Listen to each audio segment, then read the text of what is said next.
Andrew Jackson. He was a famous military hero. He was also President of the United States. Was he a good guy? Was he a bad guy? We'll find out. Also, remember, his face is on the $20 bill. Andrew Jackson was born when North America was still part of the British Empire. We belonged to England at that point in time. By the time he died, we were a strong, independent country. Like Anakin Skywalker, Andrew Jackson had a rough start in life. Do you remember in the movies, Anakin, his mother was poor. His mother was a slave. His father had disappeared. Anakin grew up very poor, being mistreated. In the years 1780 and 1781, a young Andrew Jackson was taken prisoner by the British Army. No, he wasn't a soldier. He was just a kid. But they took him anyway. And he was made to work for them, and they treated him very badly. Just like Anakin Skywalker. Time goes by. The British leave because we beat them. The United States becomes an independent country. Only 6 years later, Andrew Jackson has managed to go to law school and has become a lawyer. Later, he becomes active in politics and gets elected to several local offices. His big break, 1812. When the war begins, Andrew joins the military.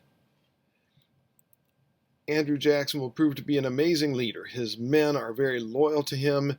He's shrewd, he's bold, he's courageous, he's willing to take risks. Stories about Andrew Jackson become legendary, and most importantly, he performed admirably at the Battle of New Orleans, which was the final battle of the War of 1812. He humiliated the British. The British Army endured many, many casualties, had to retreat, had to run away. The United States soldiers were victorious, and Jackson became a hero across the entire nation. So far, so good. He had a rough and painful childhood, but he overcame that childhood by hard work, and he had become a hero fighting for freedom as an adult. What more could you ask?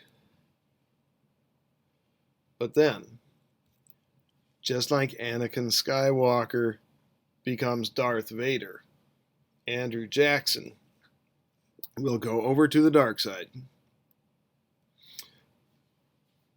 Somewhere in the 1820s, Andrew Jackson began to passionately support the idea of slavery. Now, at this point in time, already a majority of American citizens were opposed to slavery. The abolitionist movement was becoming more and more powerful. Jackson decides he's going to fight the abolitionists. He's going to fight for slavery. Jackson also, as president, will begin to take land from the American Indians. Begins with the Cherokees and the Indian Removal Act. The deaths of thousands of Indians results. The other Indians are moved to distant places and put on reservations of undesirable land. Between his pro-slavery attitude and his bad treatment of the Indians, the man who had fought for freedom at the Battle of New Orleans was now fighting against freedom. Something went wrong inside Andrew Jackson. Andrew Jackson created a group to help him with his cause. Andrew Jackson's personality and temperament were rough and stubborn, and so the jackass became the symbol of Andrew Jackson's political group. The jackass or the donkey has been the symbol for the political party that Andrew Jackson started. The Democrat Party was organized officially by Andrew Jackson, and he was its first president. He formed this group to continue his pro-slavery and anti-Indian viewpoints. So at the end of his life,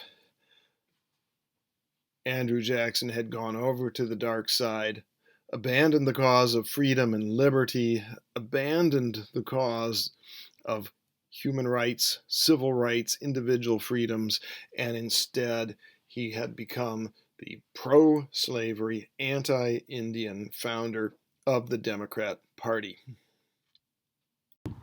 So Andrew Jackson went from being a good guy, fighting for the cause of freedom and liberty, to being, well, kind of a bad guy. He was harsh on the Indians. He was harsh on slavery. He was not somebody who was, at the end of his life, in favor of the freedom and liberty that he had worked so hard for early in his life. He was also the founder of the modern Democratic Party. His political party has lasted almost 200 years and is still a major influence in American life today with presidents like Obama. So Andrew Jackson, kind of a mysterious figure. Good guy? Bad guy? Well, both in a way. Also, his face on the $20 bill? Maybe it is now, but there's talk of changing it. We'll have to see if he hangs on or if we get a new face on the $20 bill.